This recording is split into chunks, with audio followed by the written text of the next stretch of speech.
हरे कृष्णा। कार्तिक मास व्रत कथा मातम्य तीसरा अध्याय। कार्तिक मास के तीसरे अध्याय में सत्यभामा पूछती है कि कार्तिक मास ही सब मासों में श्रेष्ठ क्यों है। सब मासों में कार्तिक मास ही आपको सबसे अधिक प्रिय क्यों है। इनका वर्णन भगवान कृष्ण उन्हें सुनाते हैं। यहाँ विस्तार से सुने कार्तिक मास का तीसरा अध्याय। सत्यभामा ने पूछा, हे स्वामिन, काल रूपधारी आपके सभी वर्ष, मास, दिन आदि अंग प्रत्यंग एक समान महत्व रखते हैं, अतः कार्तिक मास ही सब मासों में श्रेष्ठ क्यों है। फिर सब तिथियों में एकादशी और सब मासों में कार्तिक मास ही आपको अधिक प्रिय क्यों है। हे देवेश, इसका कारण कहिए। श्री कृष्ण ने कहा, हे प्रिय, तुमने मुझसे बहुत अच्छी बात पूछी। इस विषय में महाराजा वेन के पुत्र पृथु और नारद का संवाद कहता हूँ, उसे एकाग्र मन से सुनिए। इसी प्रकार एक समय में नारद जी ने राजा पृथु ने प्रश्न किया था और सर्वज्ञ नारद जी ने पृथु को कार्तिक मास की महिमा बतलाई थी। नारद जी ने कहा, हे राजन, बहुत दिन पहले समुद्र का शंखासुर नामक अत्यंत शक्तिशाली और पराक्रमी एक राक्षस पुत्र तीनों लोगों को मंत्र डालने में समर्थ हुआ। उस शंखासुर ने स्वर्गलोक में रहने वाले देवताओं को जीतकर और इंद्रादि दक्षों, लोकपालों और अधिकारों को छीन लिया। उससे डरकर समस्त देवगण सुमेरु पर्वत की कंदराओं में अपनी स्त्री व कुटुंब के साथ उसका अवरोध करते हुए बहुत दिनों तक छिपे रहे। जब सब देवगण सुमेरु पर्वत की कंदराओं में आसन जमाकर निश्चिंत होकर रहने लगे, तब वह राक्षस सोचने लगा कि यद्यपि मैंने सब देवताओं को जीत लिया है और उनका अधिकार छीन लिया है, तो भी ये लोग बलवान ही ज्ञात होते हैं, अतः अब हमको क्या करना चाहिए।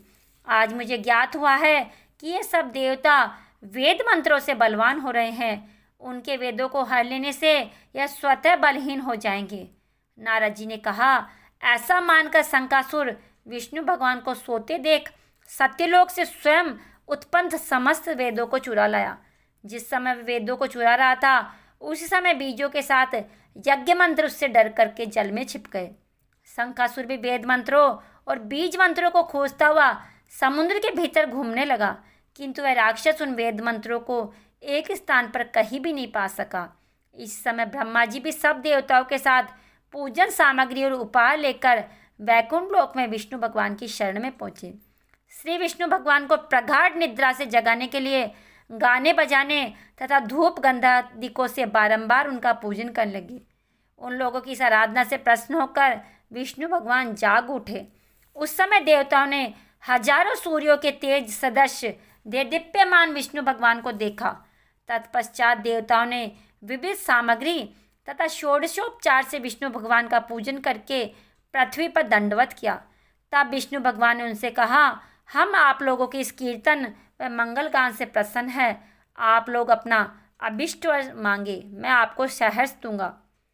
कार्तिक शुक्ल पक्षी एकादशी पर्यंत प्रातःकाल में जो सज्जन आप लोगों के समान कीर्तन और मंगल करेंगे, वे हमारे अति प्रिय होंगे और शरीर त्याग करने पर वैकुंठ में आएंगे। ये जो पाद्य, अर्घ, आचमन और जल आदि सामग्री आप लोग हमारे लिए लाए हैं, वे सब अनंत गुणों वाली होकर आप लोगों को आनंदित करेगी। जो शंखासुर सब वेदों को चुरा ले गया है, वे सब समुद्र में है और मैं उस सागर के दुष्ट पुत्र को मारकर ले आता हूँ। आज से मंत्र, बीज और यज्ञों के साथ चारों वेद प्रतिवर्ष कार्तिक मास में जल में विश्राम किया करेंगे। अब मैं मत्स्य का रूप धारण करके समुद्र में जाता हूँ और आप लोग भी सब ऋषियों को लेकर हमारे साथ आवे। इस लोक के जो प्राणी नित्य प्रातःकाल में स्नान करेंगे, वे यज्ञांत में अभ्रत स्नान के पुण्य फल के भागी होंगे। जो कार्तिक में स्नान और व्रत किया करेंगे, हे इंद्र, उनको तुम मेरे लोक में पहुंचा दिया करो। हे देवेंद्र, मेरी आज्ञा से उन प्राणियों को सब आपत्तियों से बचाते रहना। हे वरुण, तुम उन्हें पुत्र पौत्र आदि संतान देते रहना।